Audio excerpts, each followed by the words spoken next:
அன்பார்ந்த சகோதர சகோதரிகளே, உங்கள் அனைவருக்கும் இந்நன்னாளிலே இந்த பகுதியின் மக்கள் சார்பாகவும் வந்திருக்கின்ற அனைவர் சார்பாகவும் மாலை வணக்கங்களை தெரிவித்துக் கொண்டு நம் மத்தியிலே வருகின்ற இந்த இன்றைய கொடியேற்ற திருப்பலியை நடத்த வருகை தந்திருக்கின்ற நமது திருத்தலத்தினுடைய அதிபரும் பங்கு தந்தையுமான அருட்தந்தை சனிஸ்லா சுவாமி கண்ணு அடிகளார் அவர்களை கரங்களை கட்டி மகிழ்வோடு வருகிறோம்.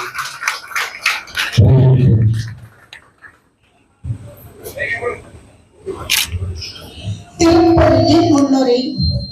இறை இயேசுவில் அன்பை விட்டவர்களே, அன்னை ஆரோக்கிய மாதாவின் அன்பு பக்தர்களே, இறைவனை பரிசுத்த தாயாகிய அன்னை ஆரோக்கிய மாதாவின் ஆண்டை திருவிழாவை திருப்படி ஏற்றி சிறப்பிக்கும் இத்திருப்பலியை உங்கள் அனைவரையும் அன்புடன் வரவேற்கின்றேன்.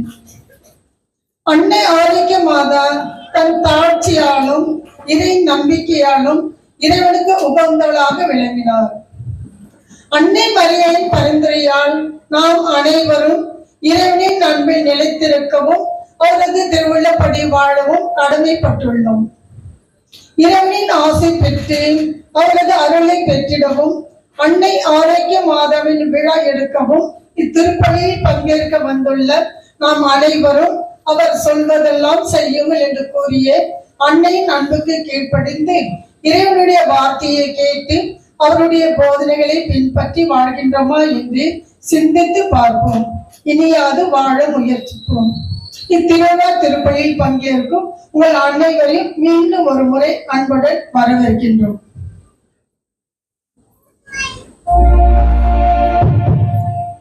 தந்தை மகன் தூய ஆவியாரின் பெயராலே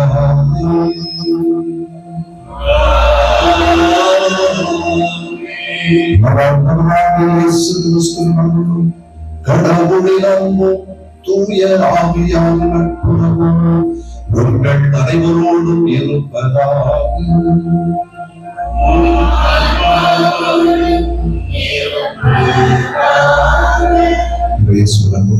அனைவருக்கும் மாலை வணக்கம்.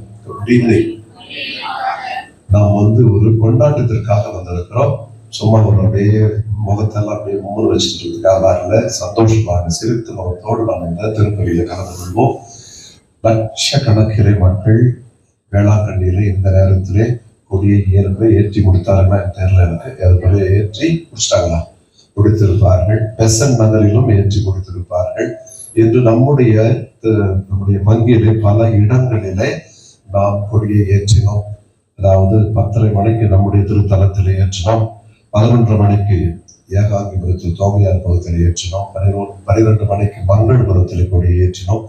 அதன் பிறகு 12:30 மணிக்கு விண்ணரசி பகுதியில் நாம் கொடியை ஏற்றி மக்களுக்காக ஜெபிப்போம். 12 மணி அளவிலே நம்முடைய சிசி பாக்கத்திலே உணவு பங்களிக்கப்பட்டு மற்றவர்களுக்கு பகிர்ந்து கொடுக்கப்பட்டது. அதே நேரத்திலே 1 மணிக்கு பொன்வேல் புறத்திலும் உணவு மந்திரிக்கப்பட்டு மக்களோடு பகிர்ந்து கொள்ளப்பட்டது. இன்று மாலையிலே இந்த திருப்பலியிலே நாம் இந்த டிடிஆர் காலனியில் இருக்கின்ற மக்களுக்காகவும் இதில் பல ஆண்டுகளாக இந்த இடத்திற்கு வந்து அன்னையினுடைய ஆசிரியர் பெற்று செல்ல வந்திருக்கின்ற அன்னையின் பக்தர்களாக இங்குள்ள இருக்கும் உங்கள் எல்லோருக்கும் இந்த நேரத்தில் கொடியேற்றப்பட்டது. இன்னும் ஒரு 15 நிமிடங்களிலே செயின்ட் பிரான்சிஸ் தி சேல் என்ற பகுதி, சேல்ஸ் என்ற பகுதியில இன்னும் ஒரு முறை கொடியேற்றப்படும். இந்த இத்தனை கொடிகள் ஏற்றுகின்ற சமயத்தில் என் உள்ளத்திலே ஒரு சந்தோஷம் இருக்கிறது, மகிழ்ச்சி இருக்கிறது. அதாவது நம்முடைய பகுதியிலே பல இடங்களிலே நம்முடைய மக்கள் அன்னைக்கு இவ்வளவு பக்தி முயற்சிகளை செலுத்துகிறார்கள் என்ற ஒரு சந்தோஷமும் ஒரு விதமான நன்றி உணர்வும் எனக்கு இருக்கிறது. ஆகவே நம்முடைய அன்னையின் பக்தர்களுக்கும் என்னுடைய வாழ்த்துக்களும் என்னுடைய ஜெபமும். நம்முடைய குடும்பங்களை கண்டிப்பாக அன்னையானவள் ஆசீர்வதிப்பாள். தன்னுடைய மகனிடமிருந்து நமக்கு தேவையான அனைத்து கருத்துக்களையும் அவருக்கு பெற்று தருவார் என்ற நம்பிக்கை. இந்த நம்பிக்கை இல்லாம நம்ம கோயிலுக்கு வர மாட்டோம் இல்லையா? அந்த ஒரு சந்தோஷத்தோடும் நம்பிக்கையோடும் இந்த திருப்பலியை கலந்து கொள்வோம். கீழ்கண்ட கருத்துக்களுக்காகவும் ஜெபிக்கலாம் இந்த திருப்பலியை நன்றி திருப்பலியாக சந்தோஷ் ஜெரோ மற்றும் குடும்பத்தார், ஏப்ரஹாம் ரோசலின் குடும்பத்தார், நிவேதா மற்றும் நிகேஷ், ஆண்டனி சகாய ராஜா குடும்பத்தார், S Caroline, R Jennifer family, R Nancy family, Nirmala Michael, John Rosario, Jegamalai Mary, Uma Shankar, Cecilia Agnes Mary, Ramesh மற்றும் சாட்சி ஃபேமிலி, ஜான்சன், ஜோஷுவா சகாயநாதன் மற்றும் குடும்பத்தார், ஜூட் மைக்கேல் பெர்னாண்டோ மற்றும் குடும்பத்தார், மார்கரெட் மெர்சி குழந்தை வாக்கியத்திற்காக, அருள் ஹரிநாதன், ஆரோக்கியநாதன், சிசிலியா அவர்களுடைய கருத்து நன்றி திருப்பதியாக ஒப்பு கொடுக்கிறார்கள். மற்றும் சிறப்பு கருத்துக்களுக்காக தீபா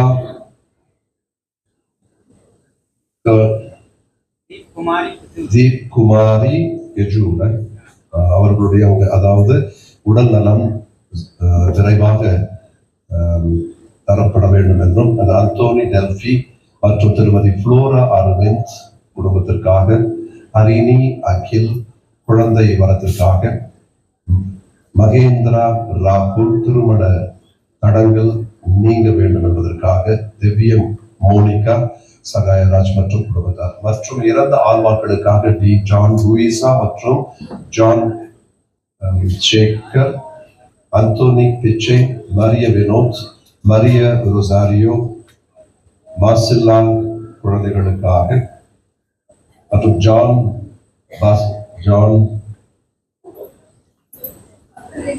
பர்த்தலோமியோ, ஜேசுதாஸ் குடும்பத்தில் மறைந்த அனைத்து ஆன்மாக்களுக்காகவும் இந்த கருத்துக்களோடு நம்முடைய உள்ளத்தில் இருக்கின்ற தனிப்பட்ட கருத்துக்களையும் நாம் இணைத்து இந்த திருப்பலியை சிறப்பாக ஜெபிப்போம். நான் ஏற்கனவே கூறியது போல அன்னையானவள் நமக்கு தேவையான வரங்களை அவள் கண்டிப்பாக பெற்றுத் தருவாள். இந்த நம்பிக்கையோடு நம்ம திருப்பலியை நுழைவோம்.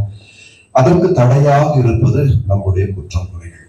எவ்வளவுதான் நாம் அதை நோக்கி நம்முடைய கைகளை விரித்து வாழ்க மரியே என்று சொன்னாலும் சில சமயங்களிலே நம்மை அறியாமல் நம்முடைய சுயநலம், அந்த சுயநலத்தின் விளைவாக எழுகின்ற பாவங்கள் நம்மை கீழே நோக்கி எழுக்கின்றன.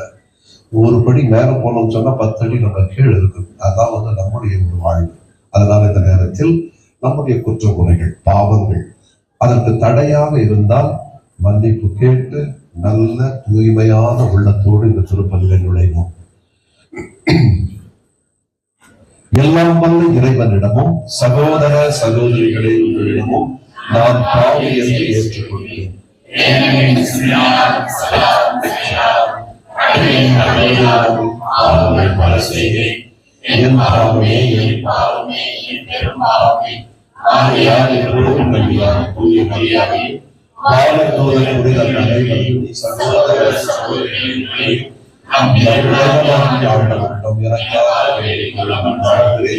எல்லாம் வல்ல இறைவன் நம் மீது இரக்கம் வைத்து நம் பாவங்களை மன்னித்து நம்மை நிலை வாழ்வுக்கு அழைத்துச் செல்வாராக.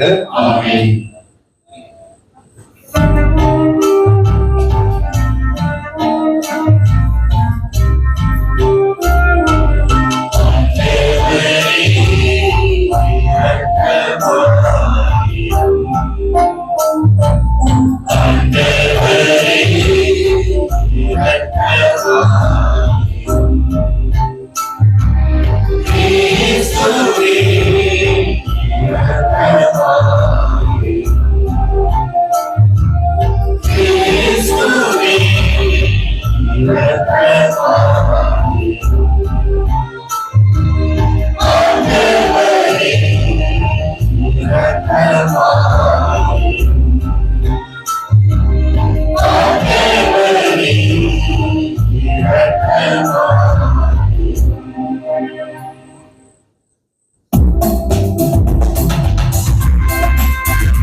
மன்றாடுவோமாக.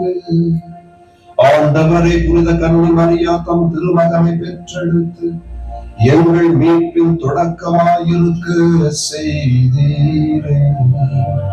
அந்த அன்னையின் பிறப்பு விழாவை முன்னிட்டு இந்த பகுதியில் இருக்கின்ற இறை மக்கள் அந்த அன்னையின் உருவம் தாங்கிய கொடியையும் ஏற்றுகின்ற இந்த ஒரு நாளில் உமடியார்களாகிய எங்களுக்கு விண்ணக அருட்கொடைகளை ஈந்து நாங்கள் அமைதியில் வளர செய்தருள் வீராக. உம்மோடு தூய ஆவியாரின் ஒன்றிப்பில் என்றென்று வாழ்ந்து ஆட்சி செய்கிற எங்கள் ஆண்டவன் உன் திருமகனாகிய கிறிஸ்து வழியாக உம்மை மன்றாடுகின்றோம்.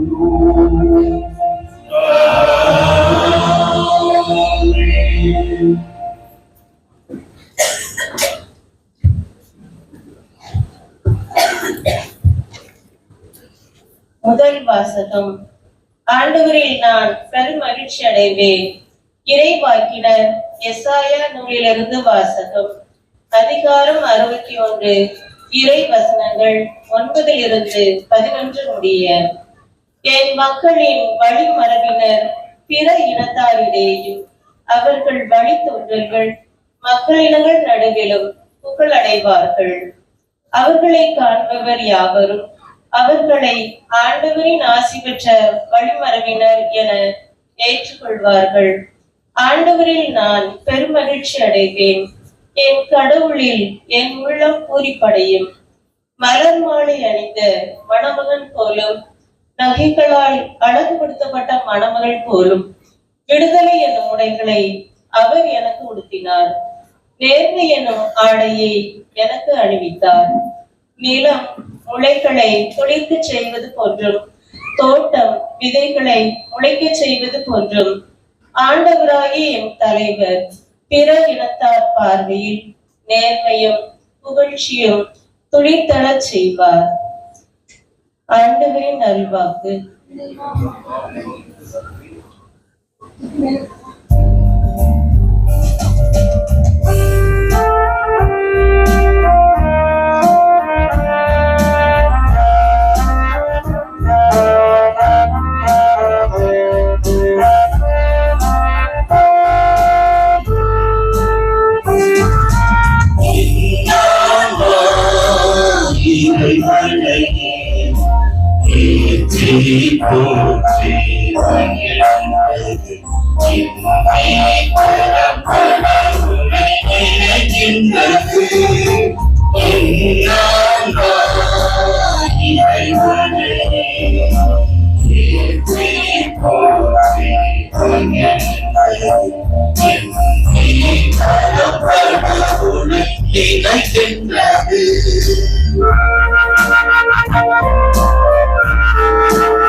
ஆண்டவரோடு இருப்பாராக.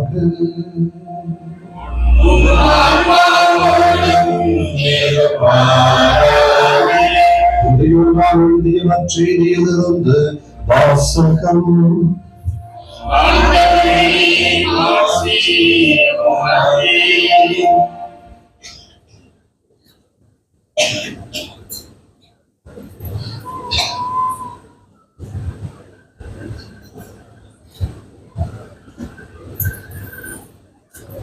அக்காலத்தில் கலிலேயாவில் உள்ள கானாவில் திருமணம் ஒன்று நடைபெற்றது.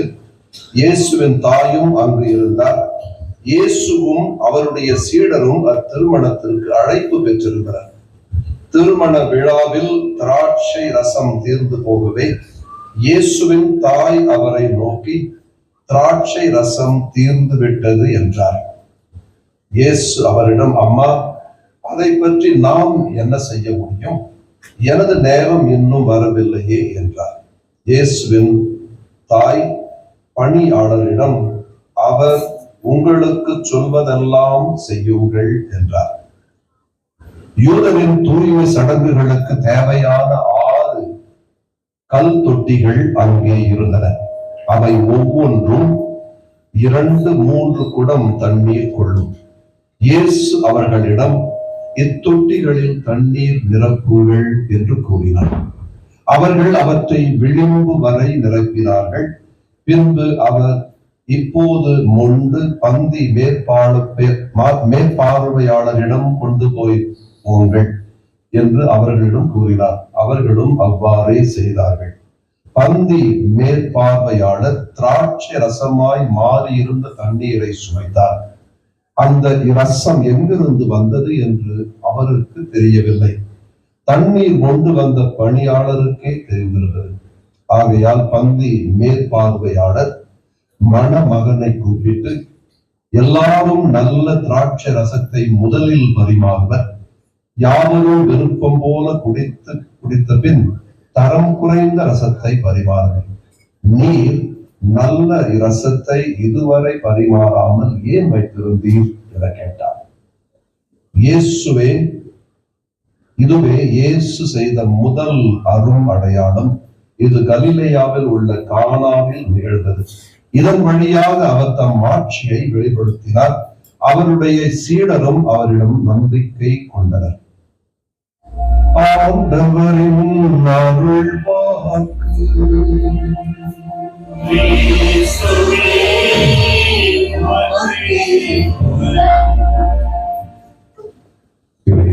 அன்புக்குரியவர்களே, உங்களை மீண்டும் பல நாட்களுக்கு முன் இந்த கோவிலுமே சந்திப்பதில் மிக மகிழ்ச்சி அடைகிறேன்.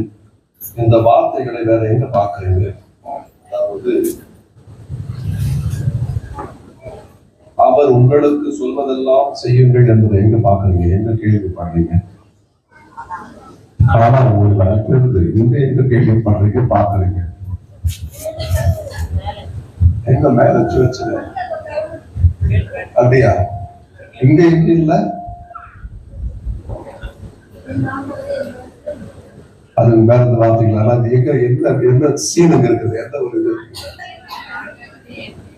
ஆண்டவரே என் தேவனே அந்த ஒரு சீன் இருக்கு. ஆனா காணாம பின்னாடி பாருங்க, என்ன இருக்கு? நாதம் அவரே சொல்றாங்க.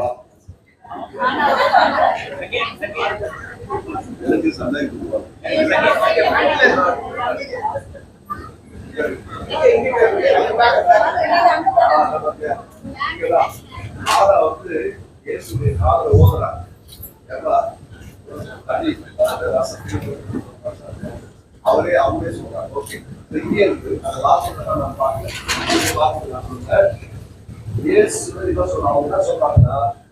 அவர் சொல்வதை போல செய்யுங்கள் என்று சொல்றார். ஓகே, அன்புக்குரியவர்களே, அந்த இறைமகன் இயேசுடைய அனைத்து புதுமைகளுக்கும் முதல் காரணமாக இருந்தவர் அன்னை மரியாள். அவருடைய அந்த ஒப்புதல் இல்லாமல், அவருடைய அந்த ஒரு பரிந்துரை இல்லாமல் அவர் தன்னுடைய புதுமைகளை ஆற்றியது போல் தெரியவில்லை. இதெல்லாம் தன்னுடைய முதல் புதுமையையே அந்த காணாமூர் திருமணம் வந்து ஒரு சின்ன கிராமம். இன்று கூட ஒரு சின்ன கிராமம் பார்த்தா கொஞ்சம் டவுன் மாதிரி இருக்கும்.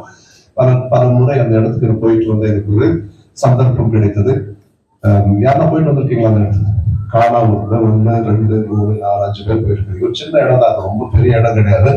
அந்த இடத்தில் அந்த முதல் புதுமை நடந்தது என்பது நமக்கு தெரியும். அந்த முதல் புதுமைக்கு காரணம் இயேசு அல்ல. அந்த முதல் புதுமைக்கு காரணம் யாரு? அன்னை மரியாள்.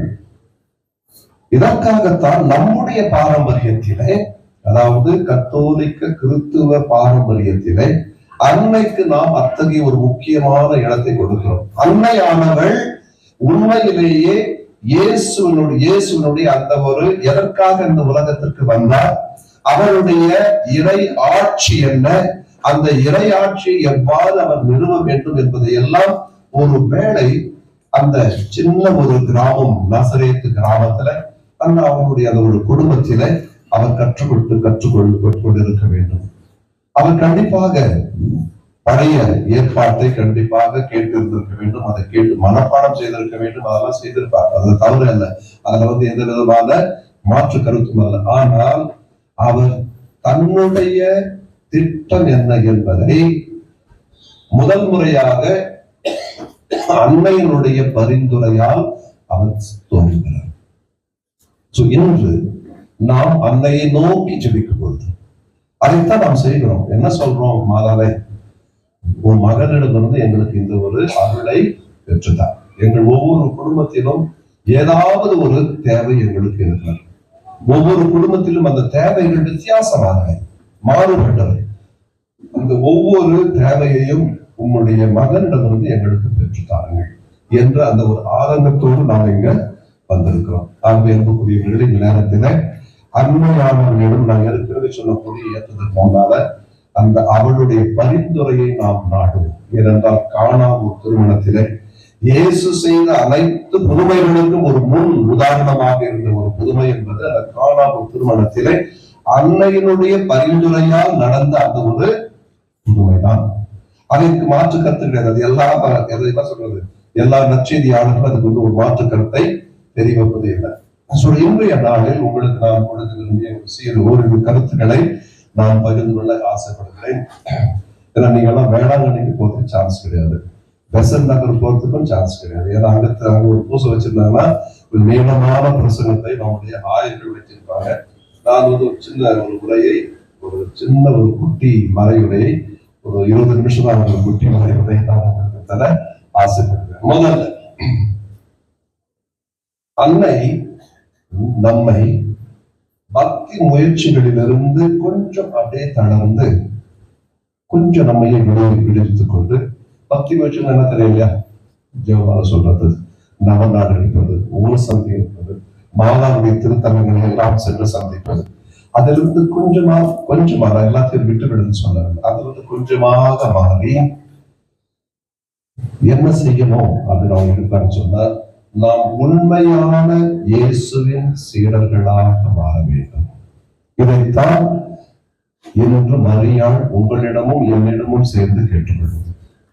அன்னைக்காக புகழ் பாடுவது தப்பல்ல, அன்னைக்காக கொடியேற்றுவது தவறல்ல, அன்னைக்காக நவநாள் கொண்டாடுவது தவறில்லை, அன்னைக்காக விழா எடுப்பதிலும் தவறல்ல. மாறாக அன்னையானவர்கள் இதையெல்லாம் நீங்கள் செய்யும் பொழுது பக்தி முயற்சியை நீங்கள் வளர்க்கிறீர்கள். அதுதான் அதற்கு ரொம்ப சந்தோஷம். இதனால் உங்களுடைய பாசத்தை அது வெளிப்படுத்துகிறது. அந்த பாசம் எனக்கு கண்டிப்பாக சந்தோஷத்தை கொடுக்கிறது. ஆனால் அதை விட எனக்கு சந்தோஷத்தை கொடுக்கக்கூடிய ஒன்று என்ன இருக்கிறது என்று சொன்னால், நீங்கள் ஒவ்வொருவரும் நான் எவ்வாறு மரியாள் அவங்க செஞ்சுதான் நமக்கு முன்மாதிரி, நான் எவ்வாறு என்னுடைய மகனுடைய ஒரு சீடனாக நான் மாறினேனோ அதை போல நீங்கள் ஒவ்வொருவரும் அன்னையின், அதாவது இயேசுவின் சீடர்களாக மாற வேண்டும். இயேசுவின் சீடர்களாக எப்பொழுது நாம் மாறுவதற்கு தயாராக இருக்கிறோமோ அப்ப இத்தகைய பக்தி முயற்சிகள் என்னை பொறுத்தளவில் மிகவும் தேவையானவை. இதை இன்னும் விமரிசையாக நாம் கொண்டாடுவோம்.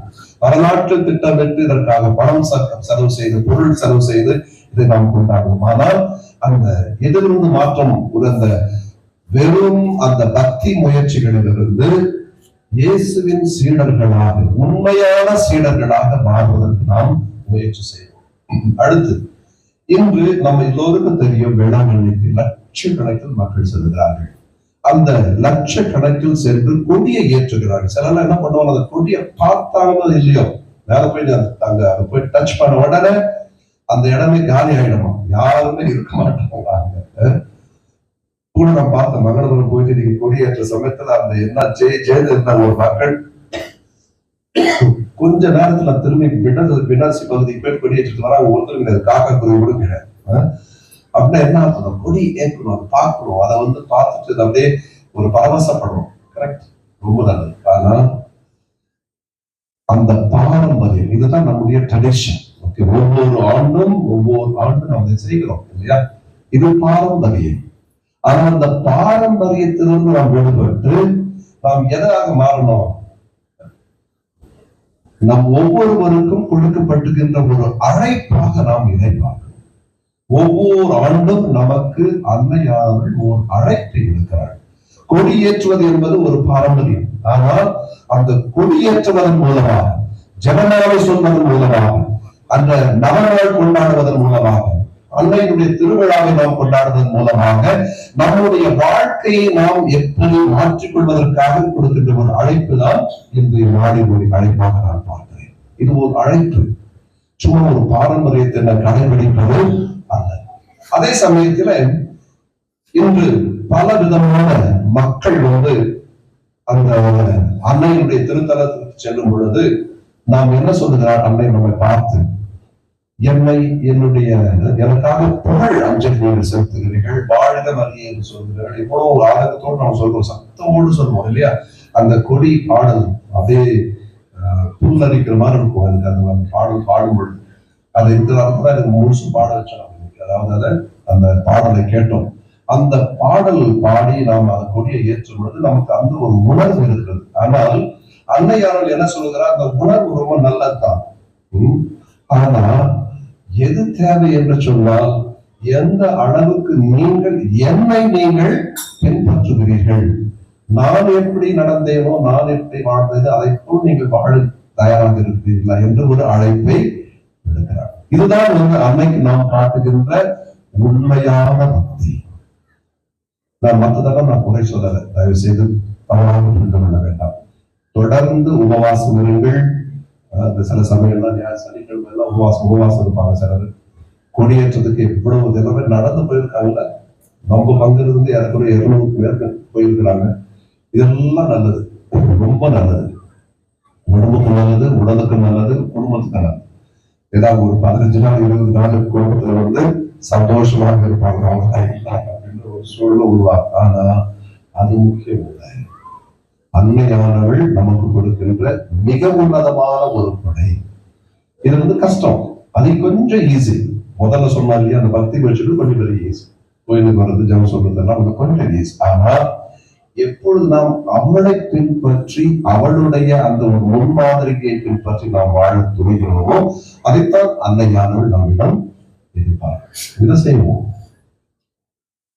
இது ரொம்ப கஷ்டம், இது ரொம்ப கஷ்டம். எப்படி இயேசு சொல்றதெல்லாம் கேட்கறதுக்கு ரொம்ப ஈஸியா இருக்கும், அதை பின்பற்றி வாழ்வதற்கு கொஞ்சம் கடினமாக இருக்கும். அதை போலவே அன்னையானவள் நமக்கு இன்றைய நாளில் கொடுக்கின்ற ஒரு அழைப்பு என்பது மிகவும் கடினமான ஒரு அழைப்பு. அதாவது பக்தி முயற்சிகளிலிருந்து அதை விட்டுவிட வேண்டாம். அதிலிருந்து நீங்கள் என்ன செய்யணும்? கொஞ்சம் உயரணும், இன்னும் ஆழமாக போகணும்.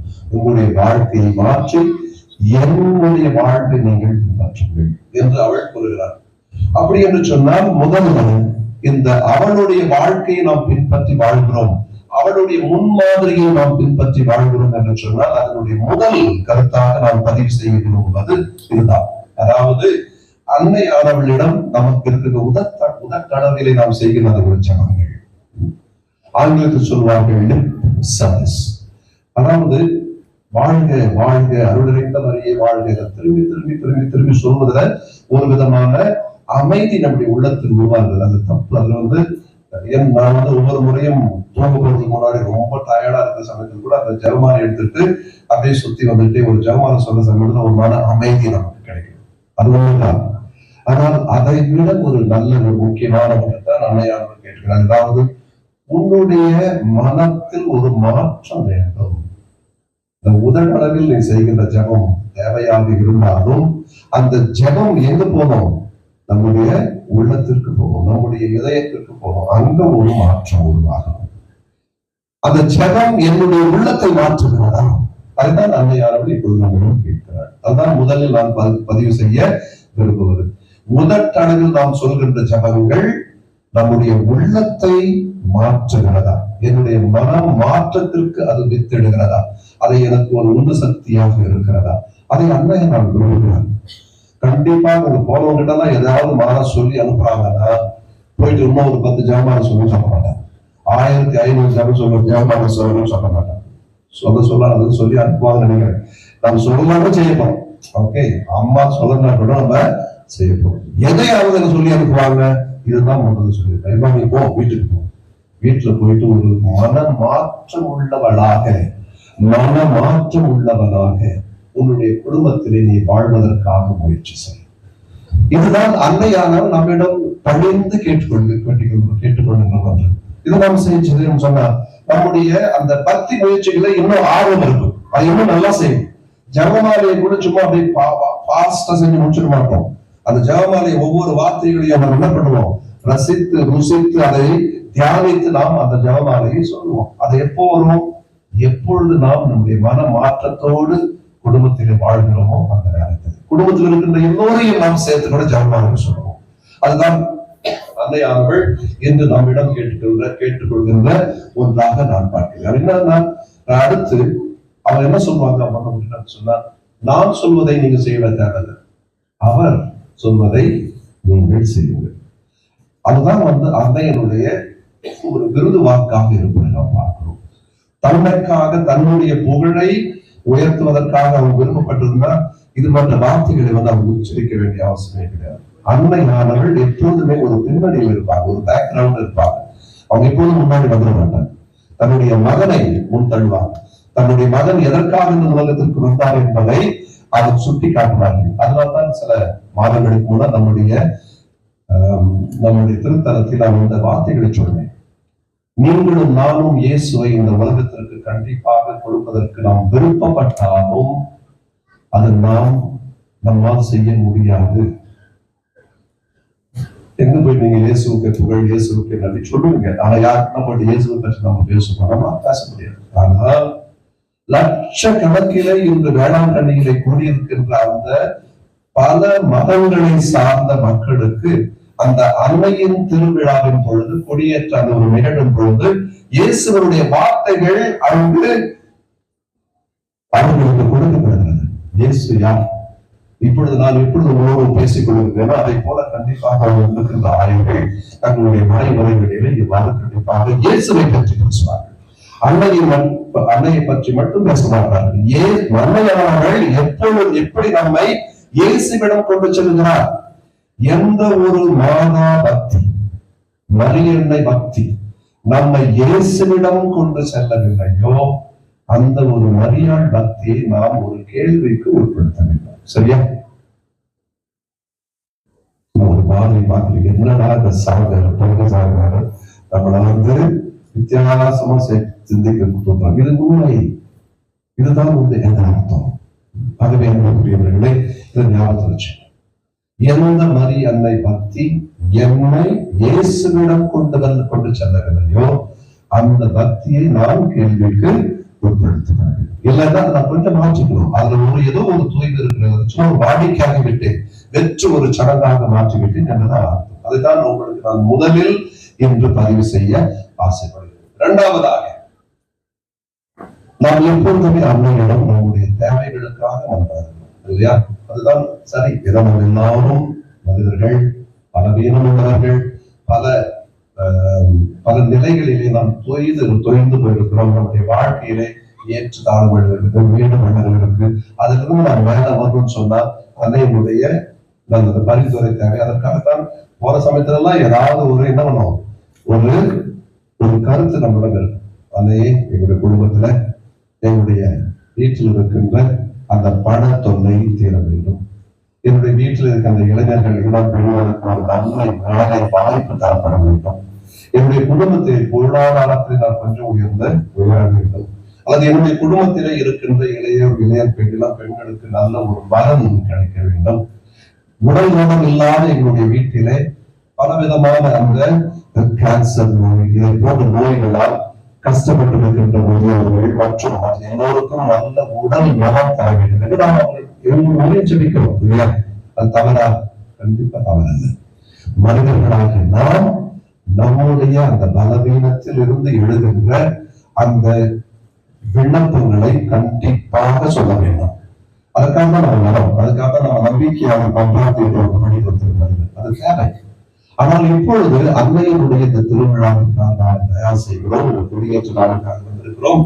இன்று நாம் விண்ணப்பங்களை கொடுக்கின்றவர்களாக மட்டும் இல்லாமல் நம்முடைய விசுவாசத்தை ஆழப்படுத்துகின்றவர்களாக மாற நாம் அழைக்கிறோம். விண்ணப்பங்களை கொடுப்பது தேவை, ஆனால் விசுவாசத்தை வளர்க்க நாம் ஆசைப்படுவோம். எவ்வளவு விசுவாசம் என்கிட்ட இருக்கு. என்னை யாராவது ஒருத்தர் ஒரு குற்றம் சொல்லிட்டு உடனே அப்படியே நம்ம எல்லாம் வருவோம், அவ்வளவுதான் பினிஷ், இந்த வாழ்க்கையே இன்னும் அழிஞ்ச மாதிரி அவன் நினைச்சுக்குவோம். அது மாதிரி தப்பு இல்லையா? அவங்க வீட்டுல கூட ஏதாவது ஒரு பிரச்சனை இருப்பாங்க. பிரச்சனை இருக்க சமயத்துல அவங்க ஒரு நல்லதையோ தெரிஞ்சோ தெரியாம ஒரு வார்த்தையை அவங்க சொல்லிட்டாங்கன்னு சொல்றாங்க. நம்ம அப்படியே நம்முடைய முகம் மாறிடும், நம்முடைய பாவனை மாறிடும், அவங்களோடு நடந்து கொள்கிற நம்ம விதம் மாறிடும். அப்படின்னா என்ன அர்த்தம்? நம்முடைய விசுவாசம் இன்னும் ஸ்ட்ராங் ஆகிதான் அர்த்தம். ஒரு தொய்வு வருகிறது, ஒரு உடல்நலம் சரியில்லை, அல்லது ஏதோ ஒரு பிரச்சனை, குடும்பத்துல பிரச்சனை உருவாகுது. அந்த நேரத்துல கடவுளை பற்றி ஜபம் சொல்வதற்கு கூட, கடவுளை நோக்கி ஜபம் சொல்வதற்கு கூட நமக்கு தைரியம் கிடையாது, நம்ம நிம்மதி கிடையாது. நிறைய சொல்லுவாங்க, பாரு ஜபம் சொல்றதுக்கு எனக்கு பிடிக்கல பாருன்னு சொல்லுவாங்க. என்னுடைய ஆபீஸ் வந்து சார் ஏன் அப்படின்னு கேட்டா என்ன பாருங்க, ஒவ்வொரு முறையும் ஏதாவது ஒரு பிரக்தியை தான் நாம பார்க்கணும். நாங்க நினைக்கிறது ஒண்ணு, நடப்பது இன்னொன்றாக இருக்குது. ஆனால் அந்த நேரத்தில் தான் உங்களுக்கும் எனக்கும் அந்த ஆழ்ந்த விசுவாசத்தை, அன்னையானவருடைய வாழ்க்கையை பாருங்கள். ஆகட்டும் என்று சொன்ன அந்த ஒரு நேரத்திலிருந்து அந்த சிலுவை அடியிலே அவர்கள் நின்ற அந்த நேரம் வரை அவர்கள் வாழ்க்கைனா ஒரு சுகமான வாழ்க்கையா இருந்தது. அவங்க நினைத்ததற்கு எதிர்மாறான ஒரு வாழ்க்கையை தான் அவர்கள் வாழ்ந்து வருகிறார்கள். எவ்வளவு ஒரு துன்பத்துயர்களோடு அவர்கள் வாழ்ந்திருப்பார்கள் என்று பாருங்கள். கடவுளுடைய தாய் என்ன யாருக்கு தெரியும்? யாருக்கும் தெரியாது. அவர் கடவுள் என்றே யாருக்கும் தெரியாது. அப்படி இருக்குன்னா இயேசு ஒரு போதகர், அந்த பெரிய போதகருடைய தாய் அப்படின்னு சொல்லி எல்லாருக்கும் தெரியும். இருந்தாலும் அதனால அவருக்கு இன்னும் உப்பு மதக்கு புரியாமல் இல்லை. ஒவ்வொரு முறையும் அவரை பற்றி தப்பா யாரா பேசுற சமயத்துல அவங்க காலத்தான் வந்து கேட்கணும். இது மாதிரி பையனா பெற்றிருப்பாங்க அப்படின்னு தான் சொல்லியிருப்பாங்க இல்லையா? ஆனா சில இடங்கள்ல இத்தகைய ஒரு மனிதரை பெற்றதற்கு அந்த அன்னையை போற்றி புகழ்ந்தார்கள்.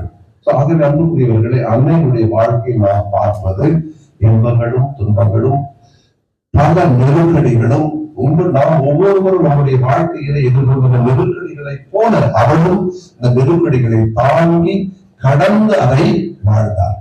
அதனாலதான் அன்னையுடைய விசுவாசம் ரொம்ப ஆழமானது. நம்ம என்ன சொல்றோம், அவங்களுக்கு ஒரு நல்ல ஒரு தலைப்பு என்ன கொடுத்திருக்கிறோம் திருச்சபைன்னு சொன்னா, விசுவாசத்தின் தாய். அவங்களுக்கு பேரு நம்பிக்கையின் தாய். நம்பிக்கையின் தாய் என்பதுதான் திரு அவை அவளுக்கு கொடுத்திருக்கின்ற உச்சகட்டமான ஒரு தலைப்பு. இதை நம்முடைய வாழ்க்கையை தாங்குவார். நம்முடைய விண்ணப்பங்களை கேட்போம், கண்டிப்பாக கேட்போம். இப்போது நம்ம வாசிக்க போறோம். விண்ணப்பங்களை கேட்போம், ஆனால் விசுவாசத்தை ஆழப்படுத்துவோம். மூன்றாவதாக நம்முடைய பக்தி முயற்சி இப்ப எப்படி மாறிடுச்சுன்னு சொன்னா, தனிப்பட்ட விதத்துல அப்படி நம்ம கோவில் கூட நான் பார்ப்பேன். வருவாங்க கோவிலுக்கு, அவங்க ஒரு வேலை மற்றவங்களா இருப்பாங்க நினைக்கிறேன். நேரா வந்து அங்க நற்கருணை நாதர் இருக்காருன்னு பார்க்க மாட்டாங்க. நேரா எங்க போவாங்கன்னா மாதகிட்ட போவாங்க. அப்படி இல்லைன்னா நம்ம சிசி பார்க்க வேணாம், நேரா எங்க போவாங்க, அந்தோனியார் கிட்ட போவாங்க, அல்லது சூசியப்பர் கிட்ட போவாங்க. இது தப்பு கிடையாது. அதுதான் நாம் வாழ்ந்து நாம் புரிந்து கொண்டோம் இல்லையா? அதற்கு மாறாக தனிப்பட்ட விதத்தில் நாம் கடவுளோடு இருக்கிறோம் என்பதை விட நாம் ஒரு குழுவாக, ஒரு குடும்பமாக, ஒரு பங்காக நாம் அன்னையை நோக்கி அந்த பக்தி முயற்சிகளிலே வளர வேண்டும். இது ரொம்ப கஷ்டம். நானே ஜபம் சொல்லிக்குவேன், நானே ஏதாவது செய்ய வேண்டியதா செஞ்சுக்குவேன். ஆனா என் வீட்டுல இருக்கிற என்னுடைய மனைவி, என்னுடைய குழந்தைகள், என்னுடைய இளையவர்கள் அவங்களெல்லாம் நான் கோயில் கொண்டாட முடியுமா? இயேசு பற்றி மாறா பற்றி பேச முடியுமா? இது கஷ்டம். அப்போ நம்மிடம் அன்னையாளர்கள் கேட்டுக்கொள்வது, நான் உங்களிடம் கேட்டுக்கொள்வது இதுதான். ஒருவேளை அன்னை கேட்கிறாங்க, இல்லை நான் கேட்கிறேன். நாம் ஒவ்வொருவரும் நம்முடைய வீட்டிலே அன்னையை பக்தியை வளர்ப்பதில் நான் மட்டும் இருக்கிறேனா, நானும் என் மனைவி மட்டும் இருக்கிறேனா, அல்லது என்னுடைய குழந்தைகளுக்கும் என்னுடைய உற்றார் உறவினர்களுக்கும் இதை நான் ஊட்டி வளர்க்கின்றேனா? நாங்கள் ஒரே குடும்பமாக, ஒரே குழுவாக நாங்கள் இதை ஏற்றுக்கொண்டு அன்னையை நோக்கி நாங்கள் வருகின்றோமா என்ற அந்த ஒரு கருத்தை நான் உங்களிடம் அன்போடு கேட்டுக்கொள்கிறேன். வீட்டுக்கு போகும்போது ரொம்ப நல்லது. கோயில் வந்துட்டீங்க, வீட்டுக்கு போயிட்டு ஆசீர்வாதம் எங்க, உங்களுடைய குழந்தைகள் எல்லாம் எங்க? இன்னைக்கு லீவ் தானே, ஒரு 5 மணி 6 மணிக்கு பிறகு லீவ் தான். எல்லாம் கூப்பிட்டு வந்துக்கலாம். அவங்க எல்லாம் அதாவது ஆட்டோமேட்டிக் கூப்பிட்டு வந்து இங்க வந்து நிறைஞ்சிருக்கும். ஒரு கோவிலே வந்து இந்த பக்கம் அந்த பக்கம் நிறைஞ்சிருக்கு இல்லையா? நம்ம ஏன் செய்ய மாட்டோம்? அதுதான் அன்னையானவன் நம்மிடம் கேட்பதாக நான் பார்க்கிறேன். நீங்கள் மட்டும் தனிப்பட்ட விதத்தில் உங்களுடைய நன்றியையும் அந்த பக்தி முயற்சிகளும் கொடுத்தால் நல்லது. ஆனால் அதிலிருந்து இன்னும் ஒருபடி வேலை செய்யுங்கள். அதாவது உங்களுடைய குடும்பம், உங்களை சுற்றி வாழ்கின்ற உறவினர்கள், அதிலும் குறிப்பாக இளைஞர்கள், இளம் பெண்கள், பள்ளிக்கு செல்கின்ற சிறுவர் சிறுமியர், அவர்களை நீங்கள் கோவிலுக்கு கொண்டு வர முயற்சி செய்யுங்கள். இது நம்ம செய்தோம் என்று சொன்னால் அன்னைக்கு நாம் செய்கின்ற மிகப்பெரிய ஒரு புகழ் அஞ்சலி. அவை அன்புக்குரியவர்கள், 3 சின்ன கருத்துக்களை நான் உங்களோடு பகிர்ந்து கொண்டேன். அன்னையானவர்கள் இதைத்தான் நம்மிடம் சொல்லுகிறார் என்று நான் நம்புகிறேன். தேவனுடைய ஒரு தாழ்மையான கருத்து இந்த ஆண்டிற்கு கொடியேற்றுகின்ற ஒரு நாளிலே ஒன்று, நாம் முதலில் அந்த பக்தி முயற்சிகளை நாம் செய்யும் பொழுது அதை அதனுடைய ஆழமான கருத்தாக மனமாற்றத்தை தேடிச் சொல்வோம்.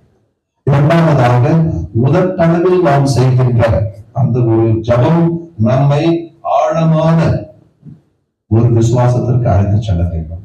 கடைசியாக, எப்பொழுது நாம் தனிப்பட்ட விதத்தில் செய்கின்ற ஒரு பக்தி முயற்சிகளில் இருந்து குழுவாக பக்தி முயற்சிகளை செய்ய நாம் அழைக்கப்படுகிறோம். அந்த நாட்கள் உங்களுக்கும் எனக்கும் இந்த நவநாட்களிலே இந்த ஒரு ஆசிரியரையும் அருளையும் நிறைவாக தர வேண்டும் என்று திருப்பதியை தொடர்ந்து ஜெபிப்போம். ஆமென். தலைவர் எழுந்திருந்து நம்பிக்கையாளர் மன்றாட்டுக்கு தயார் செய்வோம்.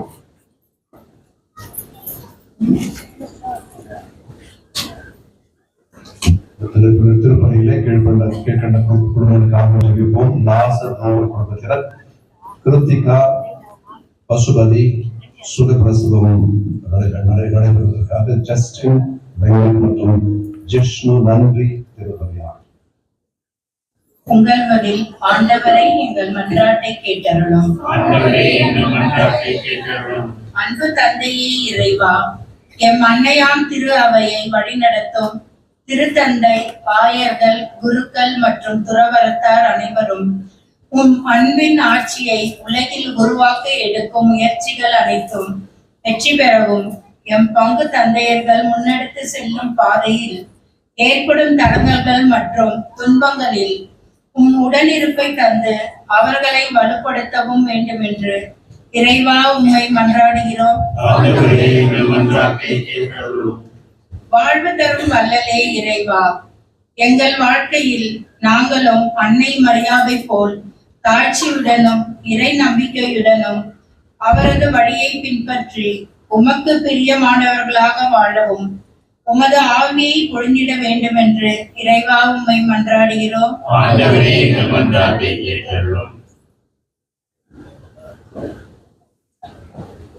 அன்பு ஆண்டவரே, நாங்கள் அனைவரும் ஒருவர் ஒருவர் ஏற்று அன்பு செய்திடவும், எங்கள் குடும்பங்களிலும் சமூகத்திலும் உம்முடைய அன்பு நிறைந்திருக்கவும் உமது அன்பால் எங்களை நிரப்ப வேண்டும் என்று இறைவா உம்மை மன்றாடுகிறோம்.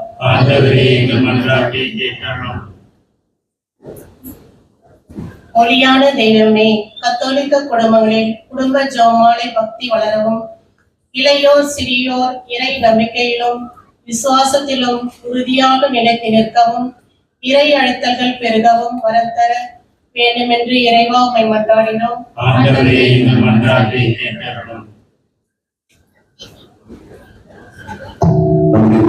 கருத்துக்களுக்காக இப்பொழுது மௌனமாக ஜெபிப்போம். இறைவா, எங்களுடைய தேவைகளை நாங்கள் வெளிப்படுத்துவதற்கு முன்னமே அறிந்தவரே, இன்றைய நல்ல நாளிலே எங்களுடைய பாதுகாவலியான ஆரோக்கிய அன்னையின் கொடியை ஏற்றிய இந்த ஒரு நல்ல நாளிலே, அவளுக்காக நவநாள் எடுக்கின்ற இந்த முதல் நாளிலே எங்களுடைய உள்ளங்களையும் எங்களுடைய எதிர்பார்ப்புகளையும் எங்களுடைய விண்ணப்பங்களையும் ஏற்று அன்னையின் பரிந்துரையால் எங்கள் ஆண்டவராக கிறிஸ்து வழியாக அவற்றை சமர்ப்பிக்கின்றோம். ஆமென்.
சகோதர சகோதரிகளே, என்னுடையதும் உங்களுடையதுமான இத்திருப்பதி எல்லாம் வல்ல தந்தையாக இறைவனுக்கு ஏற்றதாகும்படி மன்றாடுங்கள்.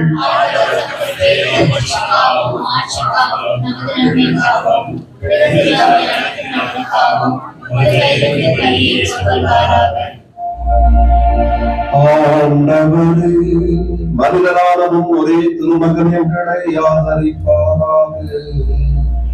கன்னியிடமிருந்து பிறந்தவர் தம் தாயின் கன்னிமையை பழுதின்றி அதை புனிதப்படுத்தினார். அவர் எங்கள் பாவங்களை போக்கி எங்கள் காணிக்கையை உமக்கு ஏற்றதாக இருக்க செய்வாராக. எங்கள் ஆண்டவராகிய கிறிஸ்து வழியாக உம்மை மன்றாடுகின்றோம்.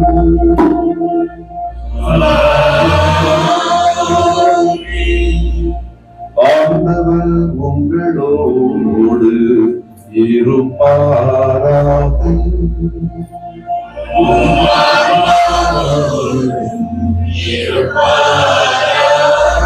இதயங்களை மேலே எழுப்புங்கள்.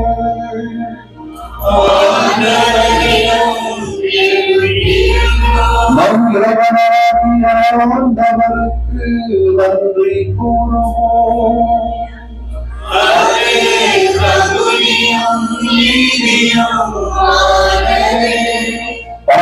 ஆண்டவரே, தூயவரான என்றும் உள்ள எல்லாம் வல்ல இறைவா, எந்நாளும் எங்களிடத்திலும் நாங்கள் உமக்கு நன்றி செலுத்துவோம். எப்பொழுதும் கன்னியான புனித மரியாவின் திருவிழாவை முன்னின்று அவருடைய உருவம் தாங்கிய அந்த ஒரு கொடியை ஏற்றிய இந்த மரக்கடாவை நாங்கள் உம்மை போற்றிக் கொள்வதும் மெய்யாகவே தகுதியும் நீதியுமாகும். எங்கள் கடமையும் மீட்புக்கு உரிய செயலுமாகும். தூய அறிவுற்றதாம் அந்த உடைய ஒரே மகன்கள் தாங்கி தமது கன்னிமையை மாற்றி நிலைத்து நின்று நிலையான ஒளியாகிய விழாந்தவர் இயேசு கிறிஸ்துவை உலகுக்கு அளித்தார். அவர் வழியாகவே உமது ஆண்மை வாழ புகழ்கின்றன.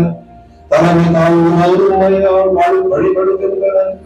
அதிகாரம் செலுத்தோம் திருமணம் நடுங்குகின்றன.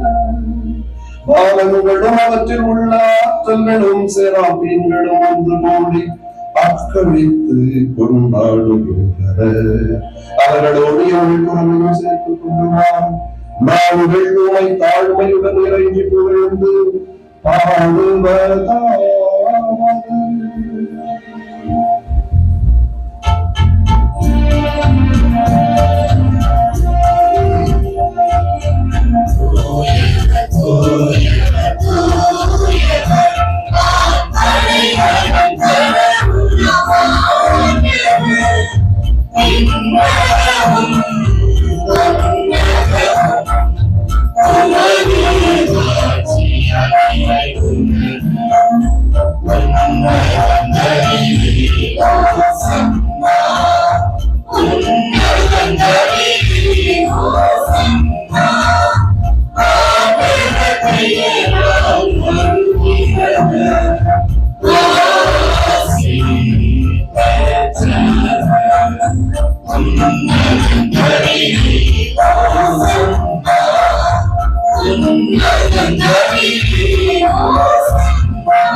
ஆண்டவரை நீர் மெய்யாகவே தூய்மை, தூய்மை அனைத்துக்கும் ஊற்று. ஆகவே உம்முடைய ஆவியை பொழிந்து இக்காணிக்கைகளை தூய்மைப்படுத்த உம்மை வேண்டுகின்றோம். இவ்வாறு எங்கள் ஆண்டவர் இயேசு கிறிஸ்துவின் உடலும் இரத்தமுமாக எங்களுக்கு இவை மாறுவனவாகும். அவர் பாடுபட உளம் கனிந்து தம்மை கையளித்த போது அப்பத்தை எடுத்து நன்றி செலுத்தி அதை பெற்று தம் சீடர்களுக்கு அளித்து அவர் கூறியதாவது, அனைவரும் இதிலிருந்து பெற்று உண்ணுங்கள், ஏனெனில் இது உங்களுக்காக கையளிக்கப்படும் என் உடல்.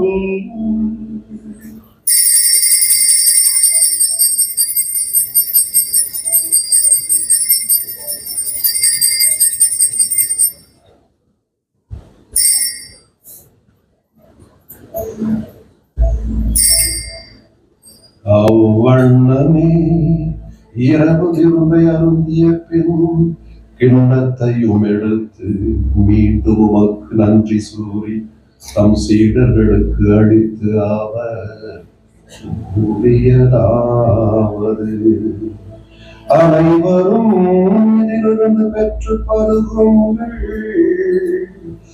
ஏனெனில் இது புதிய நிலையான உடன்படிக்கைக்கு உரிய என் இரத்தத்தின் கிண்ணம். இது பாவ மன்னிப்புக்கென்று உங்களுக்காகவும் பலருக்காகவும் சிந்தப்படும். இதை என் நினைவாக செய்யுங்கள்.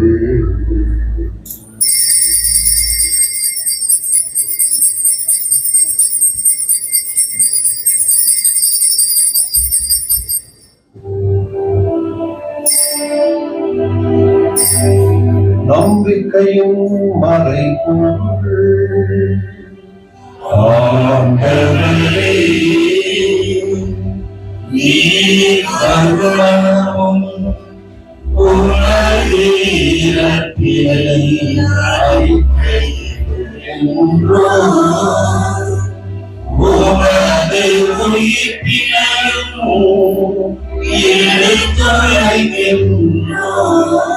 ஆகவே இறைவா, நாங்கள் கிறிஸ்துவின் இறப்பினையும் உயிர்ப்பினையும் நினைவு கூர்ந்து வாழ்வு தரும் அப்பத்தையும் மீட்பு அளிக்கும் கிண்ணத்தையும் உமக்கு ஒப்புக்கொள்கின்றோம். உம் திருமுன் நின்று ஊழியம் புரிய தகுந்தவர்கள் என எங்களை ஏற்றுக்கொண்டீர். எனவே உமக்கு நன்றி செலுத்துகின்றோம். மேலும் கிறிஸ்துவின் உடலிலும் இரத்தத்திலும் பங்கு கொள்ளும் எங்களை தூய ஆவியார் ஒன்று சேர்க்க வேண்டும் என உம்மை தாழ்மையுடன் மன்றாடுகின்றோம். ஆண்டவரே, உலகெங்கும் பரவியிருக்கும் உமது திரு அவையை நினைவு கொண்டரும். எங்கள் திரு தந்தை லியோ, எங்கள் ஆயர் ஜார்ஜ், எல்லா திருநிலையினராகிய அனைவரோடும் உமது திரு அவை அன்பில் நிறைவு பெறச் செய்தனர். இன்று குறிப்பாக இந்த ஆலயத்திலே கூடியிருக்கின்ற அனைத்து குடும்பங்களையும், அவர்களுடைய உற்றார் உறவினர்களையும், இந்த பகுதியில் வாழ்கின்ற அனைத்து மக்களையும் உங்களுடைய பாதங்களிலே சமர்ப்பிக்கின்றோம். அன்னையினுடைய திருநாளை முன்னிட்டு அவர்கள் தொடங்குகின்ற இந்த ஒரு பக்தி முயற்சி இவர்களுக்கும் இவர்களை சார்ந்தவர்களுக்கும் உங்களுடைய அருளையும் உங்களுடைய ஆற்றலையும் உங்களுடைய இரக்கத்தையும் நிறைவாக இவர்கள் பெறுவார்களாக. மேலும் உயிர்த்தெழும் எதிர்நோக்குடன் துயில் கொள்ளும் எங்கள் சகோதரர் சகோதரிகளை இறந்தோர் அனைவரையும் இரக்கத்துடன் நினைவு கூர்ந்து உமது திருமுக ஒளியினுள் ஏற்றலும். எங்கள் அனைவர் மீதும் இரக்கமாயிரும். கடவுளின் கன்னி தாயான புனித மரியாள், அவருடைய கணவரான புனித யோசேப்பு, புனித திருத்தூதர்கள், புனித திருமுழுக்கு யோவான், இவ்வுலகில் உமக்கு உகந்தவராய் இருந்தோர் ஆகிய புனித அனைவருடனும் நாங்கள் நிலை வாழ்வில் பங்கு கொள்ளும் தகுதி பெற்று உம் திருமகன் இயேசு கிறிஸ்து வழியாக உம்மை புகழ்ந்தேற்றும் வரமருள உம்மை கொண்டாடுகிறோம்.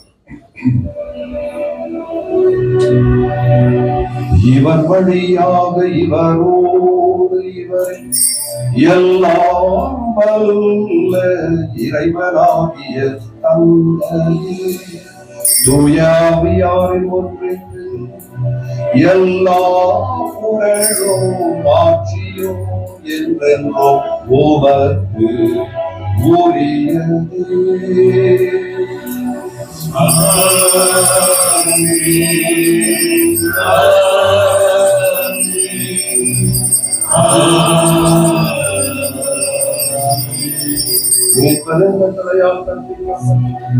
இறை அடிப்படையால் பயிற்சி பெற்ற நாம் துணைந்து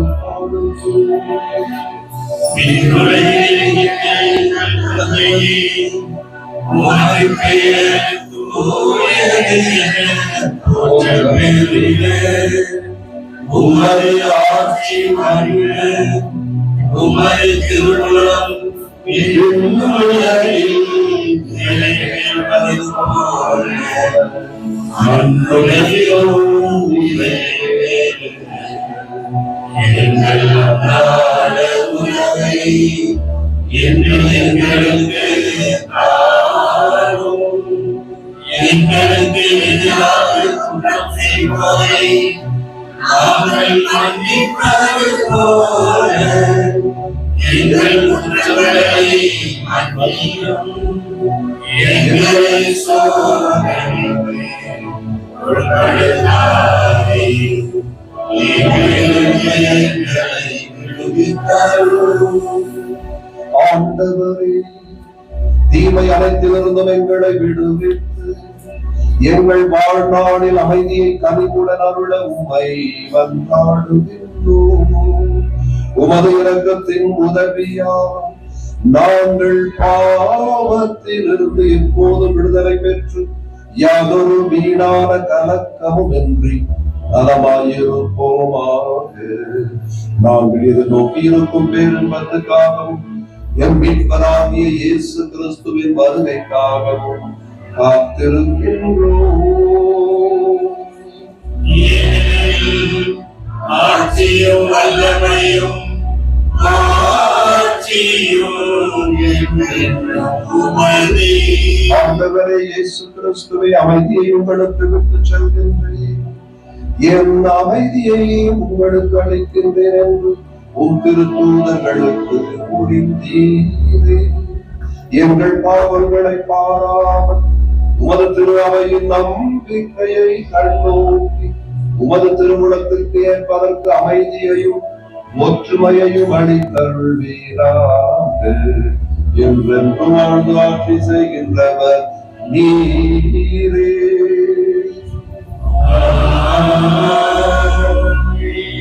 ஆண்டவருடைய அமைதிகளோடு என்றும் இருப்பதாக.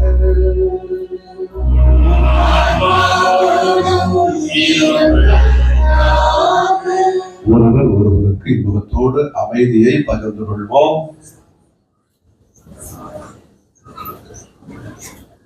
உலகின் பாவங்களை போக்க இறைவனின் செம்மறி, எங்கள் மேல் இரக்கமாயிரும். இறைவனின் செம்மறி, எங்கள் மீது இரக்கமாயும் எங்களின் பாவங்களை போக்கும் திரும்பி எங்களுக்கு அமைதியாக இருக்கிறது.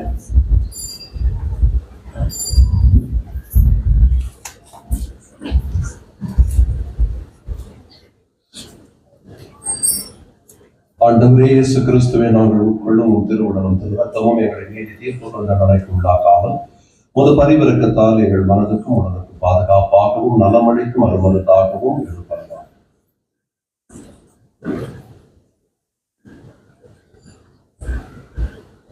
இதோ இறைவனின் செம்மறி, இதோ உலகின் பாவங்களை போக்குபவர். இச்செம்மறியின் விருந்துக்கு அழைக்க பெற்ற நாம் அனைவரும் பேறு பெற்றோர்.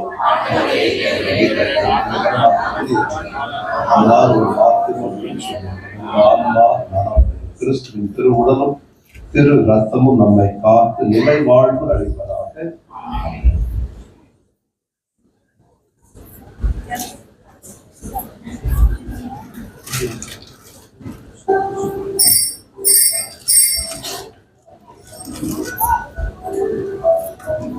அன்புக்குரியவர்களே,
வாழ்வையகற்றி ஒளி தருபவனை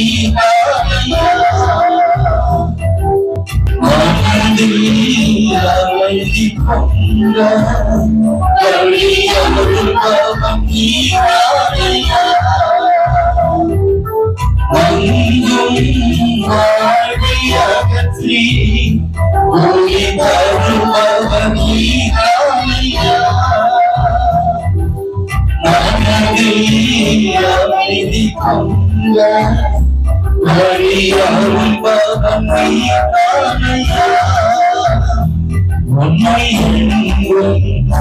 என்னை வாழ்ந்து ஒரு நாளும் பிரியாமல் வளர்ந்து உன் மடியே தவழ்ந்து நானும் இனி அப்பா தந்தா என்று அழைத்தேன். அப்பா தந்தா என்று அழைத்தேன். இறைவா உன் தீரமும் ஒரு குழந்தை போல் ஆவினே அருளின்றி என்னையா உன் குழந்தை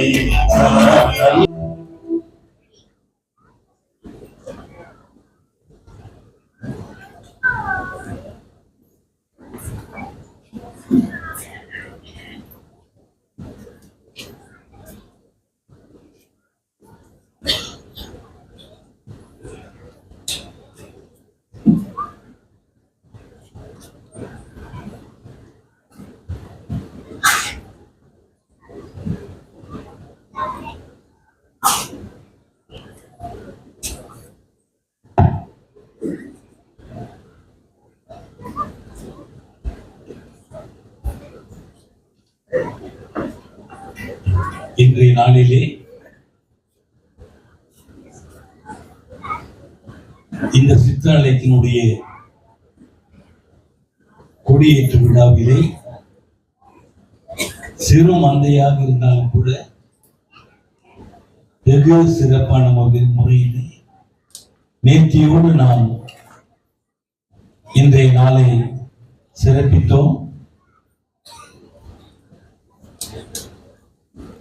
இந்த பகுதியிலே இந்த ஆலயத்தை சுற்றிலும் மக்கள் இருந்தும் கூட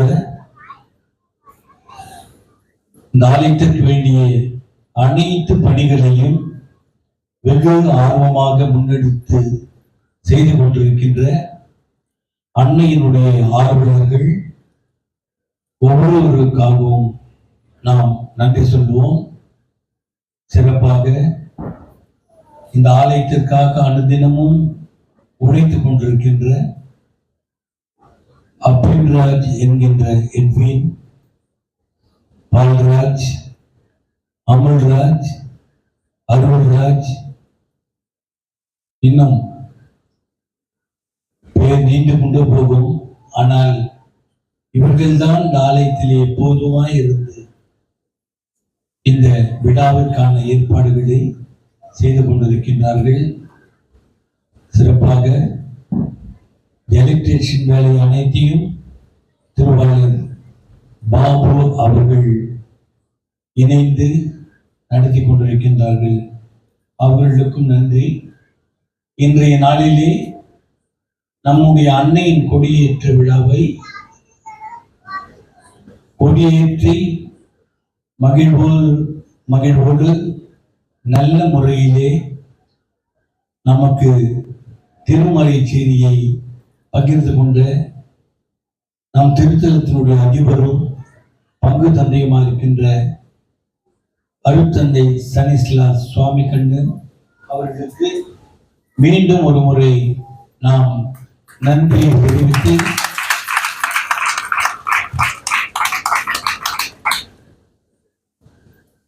இன்றையிலிருந்து இதோடு 13ஆம் தேதி சனிக்கிழமை இந்த ஆலயத்தினுடைய 31வது ஆண்டு பெருவிழா நடைபெறும். அதற்கான உங்களுடைய நன்கொடைகளை தாராள மனதோடு அளித்து உதவுமாறு உங்களை கேட்டுக்கொள்கிறோம்.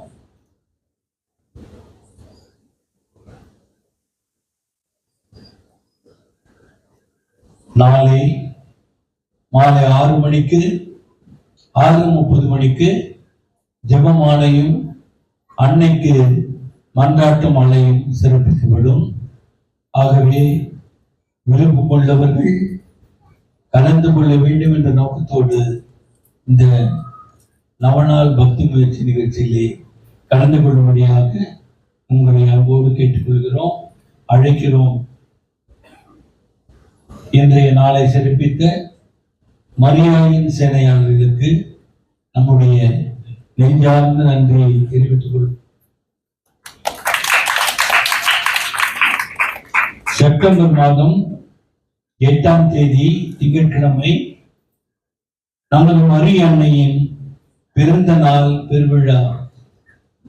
அன்று மாலை 6:30 மணிக்கு ஜெபமாலை, மன்றாட்டு மாலை, பின் அன்னையின் பிறப்பு விழா ஆடம்பர திருப்பலியை அருட்தந்தை ஆரோக்கிய வின்சென்ட் பொருளாளர் தந்தை அவர்கள் சிறப்பிப்பார்கள். அன்றைய நாளில் சிறப்பிப்போர் பகுதி இறை மக்கள். அன்றைக்கு அன்னையினுடைய மகிழ்வை பகிர்ந்து கொள்ளும் வகையிலே தென்னக ரயில்வேயின் தாழ்த்தப்பட்டோர் மற்றும் மலைவாழ் மக்களின் பொதுச் செயலாளர் திருவாளர் ஏ ஞானசேகரன் அவர்கள் கலந்து கொண்டு அன்னையினுடைய மகிழ்வை கேக்கு வெட்டி நம்மோடு பகிர்ந்து கொள்வார். 13ஆம் தேதி சனிக்கிழமை 31வது ஆண்டு பெருவிழா மாலை 6 மணிக்கு ஜெபமாலை, மன்றாட்டு மாலை மற்றும் ஆடம்பர பெருவிழாவின் திருப்பலி கொடி இறக்கத்தை தலைமையேற்று நடத்தி தருபவர் அருட்பணி தார்சியஸ் ஆரோக்கியசாமி அடிகளார், உதவியில் தந்தை. அன்றைய நாளை சிறப்பிப்போம். இந்த சிற்றாலயத்தினுடைய அனைத்து இந்நாள் அந்நாள் உறுப்பினர்கள் அனைவரும் கலந்து கொள்ளும்படியாக அன்போடு கேட்டுக்கொள்கிறோம். இப்பொழுது நம்முடைய இல்ல தந்தை அவர்களுக்கு திருவாளர் அப்பேந்திராஜ் எம்பின் அவர்கள்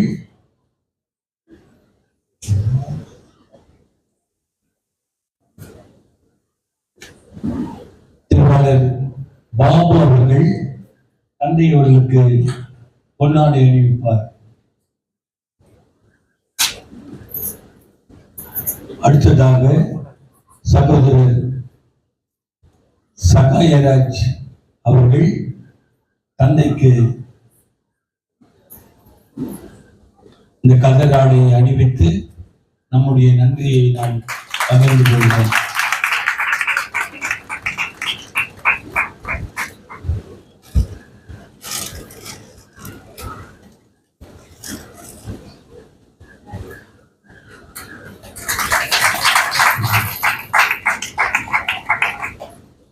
இன்றைய நாளிலே இந்த திருப்பலியிலே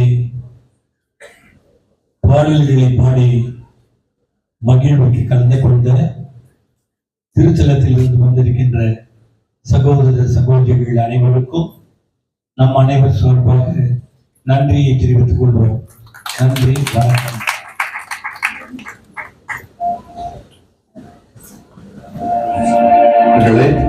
இந்த பகுதியானது கொஞ்சம் பாதுகாப்பற்ற நிலைக்கு தள்ளப்பட்டிருக்கிறது. நீங்கள் அறிவீர்கள், இந்த சிற்றாலயத்தில சில தகாத செயல்கள் நடைபெறுவதாக நாம் கேள்விப்படுகிறோம். இங்கிருந்த உண்டியல் உடைக்கப்பட்டது. அது மட்டுமல்ல, சில இங்க நாம் வைத்திருக்கின்ற சில பொருட்கள் எல்லாம் கூட ஏதாவது ஒரு பாதுகாப்பற்ற நிலைக்கு செல்ல வேண்டிய ஒரு சூழலும் இருக்கலாம். அதனால இந்த பகுதியில் இருக்கின்ற தலைவர்கள் எங்களிடம் கேட்டுக்கொண்ட ஒரு சஜஷன் அதை வந்து அவர்களிடம் தெரிவித்துக் கொள்கிறேன். அவர்களுக்கு இந்த ஒரு இடத்துல ஒரு நல்ல ஒரு ஒட்டியலும் அதே சமயத்துல ஒரு சிசிடிவி கேமரா பொறுத்துகின்ற ஒரு அமைப்பு நாம் செய்து கொடுக்க வேண்டும் என்று அவர்கள் விருப்பப்படுகிறார்கள். அதற்கு யாராவது பொருள் உதவி தர வேண்டும் என்று விரும்புகின்றவர்கள் பங்கு தந்தையை நீங்கள் அணுகலாம். எவ்வளவு சீக்கிரம் அதை செய்ய முடியுமோ அதை செய்யலாம். ஏனென்றால் பங்கு திருத்தலத்திலே பலவிதமான வளர்ச்சி பணிகளுக்கு நாம் இப்பொழுது திட்டமிட்டு இருக்கிறோம். அதிலிருந்து இங்கேயும் கிடைப்பங்குகளுக்கு இந்த பகுதிகளுக்கு செய்யணும்னு சொன்னால் ரொம்ப கஷ்டமா. இருப்பினும் நீங்கள் உங்களுடைய ஒத்துழைப்போடு அதை கண்டிப்பாக நம்மால் செய்து முடிக்க முடியும். இது ஒரு சின்ன ஒரு இடம்.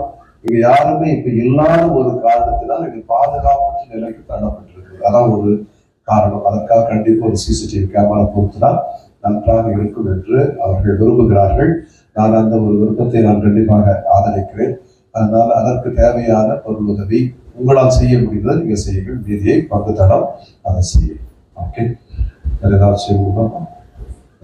அதே சமயத்தில் இந்த அப்பன் அவர்களுக்கும் அவரோடு இணைந்து இந்த பணியை செய்கின்ற நம்முடைய பெரிய தலைவர்களுக்கு கரவொலி எழுப்பி நம்முடைய நன்றியை தெரிவிப்போம். நான் ஒவ்வொரு முறையும் அவங்க வந்து அப்படியே டிஸ்கரேஜ் பண்றவங்க, அவங்க 10 குடும்பம் கூட இல்லை, அதுக்காக ஒரு விழா, அதுக்காக. ஆனா அவங்களுடைய ஆர்வத்தை பார்க்கும் பொழுது உண்மையாகவே ஒரு பகுத்தத்தை என்ற முறையில் எனக்கு வந்து ரொம்ப சந்தோஷம். அதனால அவர்களுக்கு என்னுடைய பாராட்டுகளும் என்னுடைய வாழ்த்துக்களும். நான் அப்பப்ப ஏதாவது செய்ய நடத்திக்க வேண்டாம். மீண்டும் ஒருமுறை நம்முடைய இந்த திருப்பலிக்கு கொயர் மெம்பர்ஸ், ஓகே, அந்த பாடகர் குழுவுக்கு என்னுடைய சிறப்பான நன்றிகள். திருவாளர் வின் மற்றும் நம்முடைய பாடகர் குழு மக்களுக்காக நம்ம திருத்தலத்திலிருந்து அவர்கள் ஒவ்வொருவருக்கும் என்னுடைய சிறப்பான நன்றியை பாராட்டுகளையும் தெரிவித்துக் கொள்கிறேன். மற்றும் நம்முடைய திருத்தலத்திலிருந்து பல பகுதிகளிலிருந்து வந்திருக்கிறீங்க. இங்கிருந்து மட்டும் இல்லை, நான் பார்க்கிறேன் நிறைய ஆண்டுகள் வந்திருக்கீங்க. எல்லோருக்கும் என்னுடைய வாழ்த்துக்கள். இதுதான் வந்து ஒரு நல்ல ஒரு அணுகுமுறை. நான் இந்த சிசி பாக்கத்துக்கு நாம் எப்படி மற்றவங்களெல்லாம் கொண்டு வந்தோமோ அதே போல எந்த பகுதிக்கு அங்கங்கு இருக்கிற நம்முடைய பங்கு மக்களை கொண்டு வருவோம் அந்த திருவிழாவின் பொழுது. ஸோ இதைத்தான் வந்து இந்த ஆண்டும் கடந்த ஆண்டும் செய்வதற்காக நாம் முயற்சி செய்திருக்கிறோம். எந்த ஒரு சிற்றாலயத்தில் எது நிகழ்ந்தாலும் அந்த சிற்றாலயத்தில் இருக்கின்ற மக்களுக்காக மட்டும் அல்லாமல் இது பங்கு தளத்தில் இருக்கிற எல்லோருக்காகவும் என்ற ஒரு மனநிலையை நாம் உருவாக்க முயற்சி செய்வோம். இதுதான் நான் உங்களுக்கு கொடுத்த 3வது அந்த ஒரு கருத்து. தனிப்பட்ட விதத்துல ஒரு சின்ன குழுவாக மட்டும் செய்து எல்லாரையும் இணைப்போம். எந்தெந்த விதத்துல எல்லாரும் இணைப்பதற்காக நாம் முயற்சி செய்வோமோ அதை செய்வதற்கு பார்ப்போம். அப்பொழுது இந்த இடம் இன்னும் கொஞ்சம் வளரும், இந்த இடமும் வளரும். ஆக மீண்டும் உங்கள் எல்லோருக்கும் என்னுடைய நன்றியும் வாழ்த்துக்களும். இறுதி ஜபத்திற்காக எழுதுகிறோம்.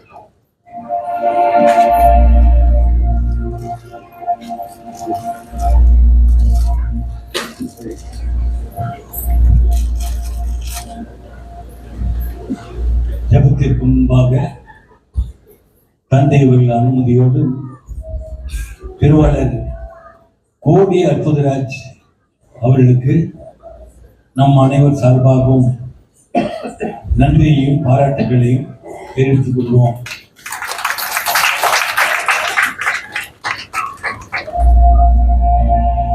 இங்க நம்ம வந்து தேர் எடுத்துட்டு போக மாட்டோம். ஆனா தேர் வந்து ஜோடித்து வைக்கப்படும். அந்த ஒரு தேருக்காக யாராவது உபயம் செய்ய விரும்புகின்றவர்களும் இங்கிருக்கின்ற பகுதி தலைவர்களிடம் நீங்கள் வந்து நேராக அவர்களை பாருங்கள். இல்லை என்றால் என் வழியாகவும் நீங்கள் அவர்களை நீங்கள் சந்திக்கலாம். மன்றாடுவோமாக. ஆண்டவரே, திருவிழாவால் ஊட்டம் பெற்றுள்ள உமது திரு அவை அக்களிப்பதாக அனைத்துலகில் நோக்காகவும் மீட்பின் விடியலாகவும் விளங்கிய புனித கன்னிமரியாளுடைய பிறப்பில் அத்திரு அவை மகிழ்வதாக. எங்கள் ஆண்டவராகிய கிறிஸ்து வழியாக உம்மை மன்றாடுகின்றோம்.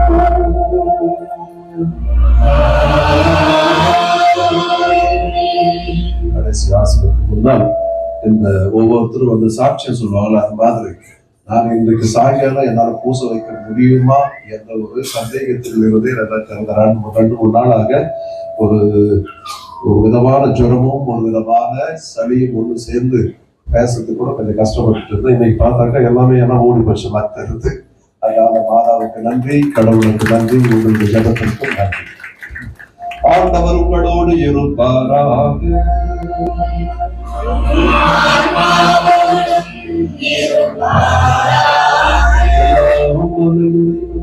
தந்தை மகன் தூயாவி நம் அனைவரையும் ஆசீர்வதிப்பாராக.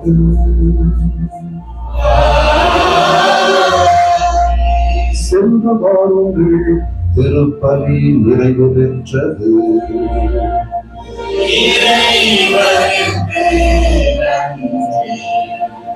சிறப்பான முறையிலே ஒளி அமைத்து கொடுத்த திருவாளர் விக்கி குழுமத்திற்கு நன்றி. அதே போன்று அலங்காரத்திற்கும் புகைப்படம் எடுப்பதற்கும் நமக்கு உறுதுணையாக இருக்கின்ற ஜோர்ஜ் சைமன் அவர்களுக்கும் நம்முடைய நன்றியை தெரிவித்துக் கொள்வார்.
இயேசுவின் மதுரமான திருதயமே, எங்கள் மேல் இரக்கமாயிரும். மரியாயின் மாசற்ற இருதயமே, எங்களுக்காக வேண்டிக்கிறோம். நம் பங்கின் பாதுகாவலியான புனித லூர்தனையே, எங்களுக்காக வேண்டிக்கிறோம். புனித ஆரோக்கிய அன்னையே, எங்களுக்காக வேண்டிக்கிறோம். அனைத்து புனிதர்களே புனிதையர்களே, எங்களுக்காக வேண்டிக் கொள்ளுங்கள். தந்தை மகன் தூய ஆவியின் பெயராலே ஆமென். ஆமென்.